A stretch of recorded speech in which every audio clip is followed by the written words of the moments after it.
Hey there, my name is Alex, I am the Mont, and welcome to Dark Souls Lore Q&A number 11. What will we be talking about today? Well, something that has been the topic of some contention lately. A statue in the High Wall of Lothric in Dark Souls 3. This statue, right here. Who is it? Why is it there? What does it represent? Could Ludwig still be alive? Well, I don't have definite answers, but I'll present what information there is and let you arrive at your own conclusions. First up, I'll give my opinion on the statue. I believe that this is a statue of Prince Lothric. Why? Well, I'll bullet point that for you. First up, the robes. The statue is wearing Lothric's robe of prayer. As you can see by the details on the hood, it's a direct match. And when I say Lothric's robe of prayer, that is because the item is heavily associated with Lothric, and only Prince Lothric. Prince Lothric's robe. The prince, destined to be a Lord of Cinder, was cherished by the royal family, despite being born into illness, a frail and shriveled child. His swaddling clothes were made of aged, coarse cloth used in ancient prayer, and are all that he has ever worn. Next up, the location. This statue is located in the High Wall of Lothric, not far from the Grand Cathedral in which Emma and the dancer are located. Specifically, it is in the middle of a plaza which seems to have been the scene of a battle between the Lothric Knights and the Winged Knights, the Skinny Knights and the Fat Knights. There's a Winged Knight patrolling the area and many dead Lothric Knights. And you can also find a Winged Knight impaled with Lothric Knight weapons. Were they definitely fighting? Well, we can't say for certain, but these environmental clues do seem to suggest that they were. Although, the Winged Knight does not appear to be aggressive or hostile towards any other enemies. He will only attack you, even if you drag a Lothric Knight over there, I believe. Either way, it makes sense to me that there would be a statue of Lothric in the middle of Lothric's high wall. Next up, the pose of the statue. Holding a greatsword, this statue represents, to me, a common theme with the decapitating knight statues throughout Lothric, a theme of sacrifice. And as we know, Lothric was expected to sacrifice himself, to be a Lord of Cinder, the ultimate sacrifice, a duty that he shirked. And although we don't know how old Lothric is, it seems entirely possible to me that this statue was created before he gave up on linking the fire, maybe before he was ever even born. Either way, that's what I think. But there's another theory though. The statue does not represent Lothric at all, but instead a Pontiff Sulyvahn. Why? As far as I'm concerned, there is one piece of good evidence for that, which has subsequently led to people attempting to fill in the blanks with supposition and the like. But that evidence is, well, the sword. The statue is holding the profaned greatsword, one of the two ceremonial weapons that Sulyvahn wields. A ceremonial sword held in Pontiff Sulyvahn's right hand, representing the profaned flame. Long ago, when Sulyvahn was yet a young sorcerer, he discovered the profaned capital and an unfading flame below the distant tundra of Irithyll, and a burning ambition took root within him. This has led people to believe that the statue represents Sulyvahn. Along with the sword, the bangles worn by the statue bear some resemblance to Sulyvahn's own bangles. But those bracelets have no characteristic qualities of Sulyvahn, Lothric, or anyone else for that matter. In fact, the only person who would have any association with them would be High Lord Wolnir. But either way, I think it's safe to dismiss them for the most part. They are just bracelets. And bracelets are not very important. Perhaps if we could receive Sulyvahn's armour, including the bracelets, and learn more about them, but beyond that, I don't really think there's a solid connection. It would be like trying to link the Cathedral Knights with Solaire because they both wear bucket helms. The fact that they do both wear bucket helms doesn't mean that the Cathedral Knights are like inspired by Solaire or anything like that. It's just a common theme. Bucket helms are very common, very popular. But let's look at some evidence for and against the statue being Sulyvahn. Starting with the case for the statue representing Sulyvahn, the profaned greatsword. The model is almost exact, and Sulyvahn is the only character associated with the profaned greatsword. The bracelets, tenuous at best, but it's something to consider. The statue is roughly halfway between two Boreal Valley bosses, Vort and the Dancer. although it is stated that Vort is never far from the Dancer, so there's that. There are Outrider Knights in Lothric Castle. So as far as I'm aware, the theory goes that Sulyvahn was once the scholar of the Grand Archives, a young sorcerer who then left Lothric, found the profaned greatsword, and then we had all the Boreal Valley shenanigans. The case for this is that some people believe Sulyvahn is wearing the same robes as the scholars in the archives, and having directly compared the textures ripped straight from the game by a very talented individual, not me, I can say that is patently false. They share some resemblance, sure, in the same way that the longsword bears some resemblance to the broadsword, in the same way that the Nameless and Elite Knight sets share some common designs, in that all the robes in the game are made of cloth, you know? Yes, there are some resemblances, but they are not exact and they are not the same design at all. Any similarities inferred here are probably just like comparing Manus and the Cleric Beast. They are just incidental. On top of that, there's the fact that Soulstream is being guarded by an Outrider Knight. And finally, the case that Sulyvahn uses purple magic, and the Crystal Sages also use purple magic, and the latter have an association with the Grand Archives. Now, I'm not Miyazaki, I didn't work on the game, so I don't know what's going on here. But I'll tell you what I do know. Dark Souls is a game with large chunks of explanations intentionally missing, leading the player to come to their own conclusions. So if you want to believe that Sulyvahn is the scholar from the archives, and that the statue represents him, by all means, there's nothing stopping you, you know? But at the same time, if you try hard enough, you can connect any two elements of the lore. You could connect Strayed and Aldrich, you could connect Gwyn and Velstad, you could connect Shiva with Greyrat. You can connect anything if you try hard enough. And when one piece of compelling evidence comes to light, it does often lead to other links being made which are, quite often in the case, purely tangential. As for Sulyvahn himself, I'm going to make a lore video dedicated, entirely to the subject of Sulyvahn, as he's a pretty interesting character. But I'll end this video by presenting my opinions on why it makes no sense for the statue to represent him, and no sense for him to be the scholar, and so forth. Item descriptions. Pontiff Sulyvahn is mentioned in so many item descriptions throughout Dark Souls 3. There's rings, weapons, armor, spells, maybe spells? I'm not sure. But, there's a lot. Perhaps more than any other character in Dark Souls 3. Do any of these item descriptions offer even the merest hint of a connection between Lothric and Sulyvahn? Realistically, no, they don't. What about the Outrider Knight guarding Soulstream? Well, there's also an Outrider Knight guarding some chests of Titanite. Does that mean Sulyvahn really wants Titanite being guarded? Probably not. I mean, why would he want Soulstream guarded? It doesn't really add up.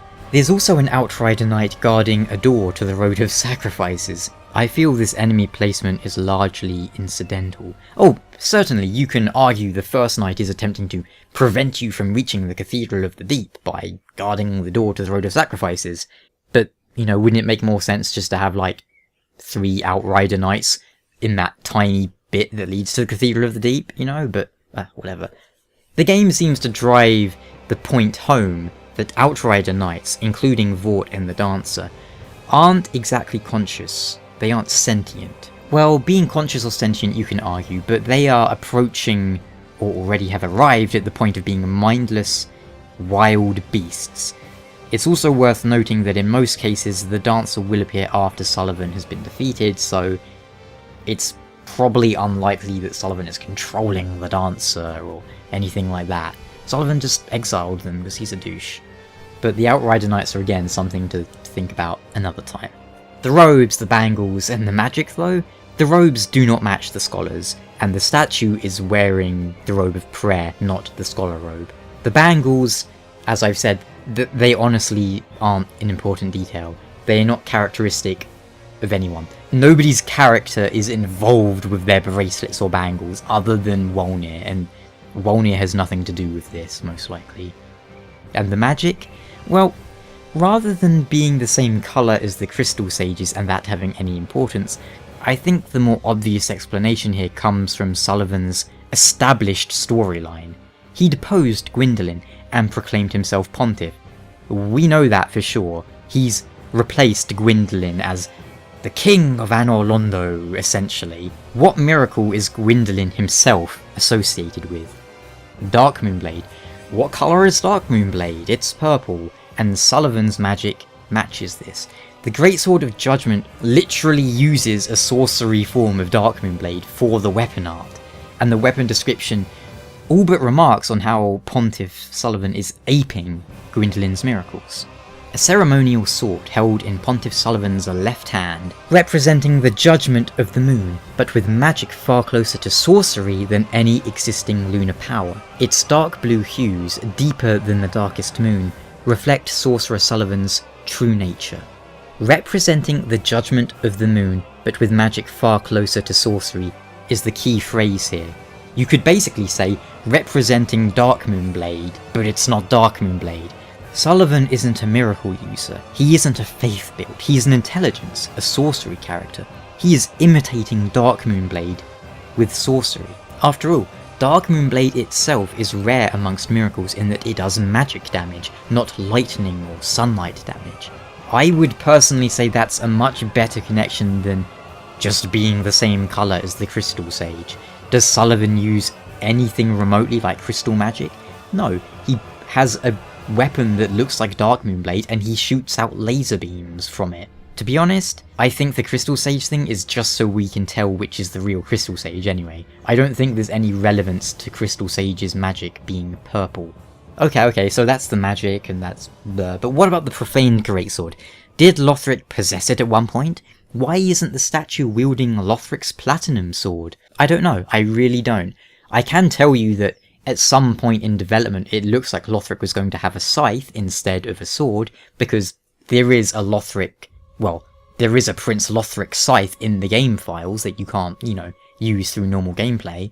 But in my honest opinion, the fact that the statue is holding the profaned greatsword is merely a case of reused assets. Now, I know people don't want to think that, FromSoft are being lazy and reusing stuff, but we know for a fact that they do reuse a lot of assets. I mean, you get stuff from Demon Souls in Dark Souls, and there's probably stuff from Demon Souls in Dark Souls 3, for all I know. That doesn't mean it's a confirmed, thing. We don't have any explanation either way, but in my honest opinion, I do believe the Profaned Greatsword is just a case of being a reused asset.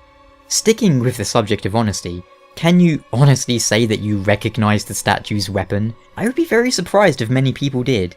I mean, I know I didn't. I'm not the most observant person in the world, but I didn't notice until it was pointed out to me. Is there anything particularly unique about the Profaned Greatsword's design? Do you look at it and go, yeah, that is the Profaned Greatsword, I instantly recognise it? I mean, no. It's a very generic looking weapon. Compare with, say, the statue of the Nameless King wielding his sword spear. That is unique. That is instantly recognisable. The Greatsword of Artorias, most players will, if not instantly, recognise that after they see it somewhere. When we first saw the Abyss Watchers, whilst their swords were not identical to Artorias's, it was very familiar and a lot of people went, I recognise that as Artorias's sword. But when you imagine Sulyvahn's swords, you probably imagine a big fire sword and a smaller magic sword, because that is how they are visually represented to you in the game.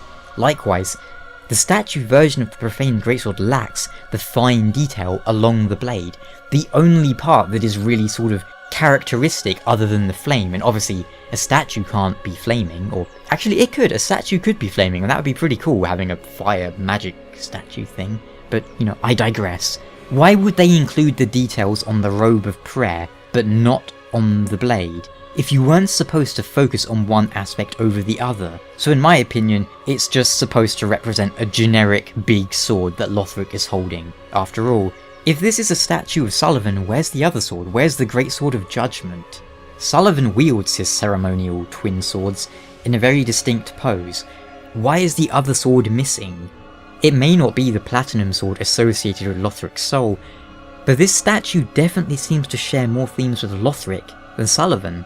After all, even if we assume that Sulyvahn is the scholar of the Grand Archives, and not Aldia, who makes a lot more sense, Why would there be a statue of him in the middle of the High Wall and not the Grand Archives? None of this adds up, at least not to me. Is Sulyvahn important in the lore of Dark Souls 3? Yes, of course he is. Does he have to be tied in with every single area and every single plot thread? No. Sulyvahn not being the scholar does not diminish his importance. He still plays a huge role in all of the Boreal Valley and the profaned capital, and the Cathedral of the Deep to some extent, and a little bit in the High Wall. You know, he doesn't have to be in every single area to be important. I can't help but think some of this stems from a bias people have towards Dark Souls 2. They don't like Dark Souls 2, they don't like anything associated with Dark Souls 2, so they don't want Uldir to be the scholar, even though, whilst it is somewhat important, it is still a background detail that is mentioned, like, once in the game. And that would be really disappointing if true. I really hope I'm wrong in that case, and that people aren't just being biased and saying, I don't like Dark Souls 2, so it should have no role to play in the trilogy, because that would just be silly, you know? But once again, these are just my opinions. If you wish to believe that the statue represents Sulyvahn, nobody is going to or can stop you. That is the point of Dark Souls after all. The story is what you make of it. Perhaps once we receive a design work interview, we'll learn some more on this topic. Maybe I will fly to Japan and interrogate whoever implemented that statue and ask them, why is it wearing Lothric's robes but wielding Sulyvahn's sword? Maybe someone is trolling us all, because I just made a relatively long video about a statue in a video game, and you watched it. Maybe the joke is on us. Either way, thank you so much for watching. I will delve more into the character of Sulyvahn in the future, because I want to discuss that with you guys, because I think Sulyvahn's well, he's a dickhead, but he's a pretty interesting dickhead. That said, whilst I am making a video on Sulyvahn, and I do want to talk about Sulyvahn, you know, in that video and with you guys, I also want it to be more about what is actually in the game. So, for the more out there theories, like Sulyvahn actually being Guinevere in a dress, or something like that, keep that, you know, for the Q&A one, for this video. But I still wanted to touch on the, you know, the subject of this statue. Personally, I am convinced that it is Lothric, but I know a lot of people are convinced that it's Sulyvahn. No one's right, no one's wrong, for the time being at least. And, you know, it's a pretty interesting subject. And that's just what these Q&A videos are for. Speaking of, if you have any questions or answers or suggestions for future Q&A videos, please do leave them down in the comments below. Once again, thank you for watching, and I will catch you next time.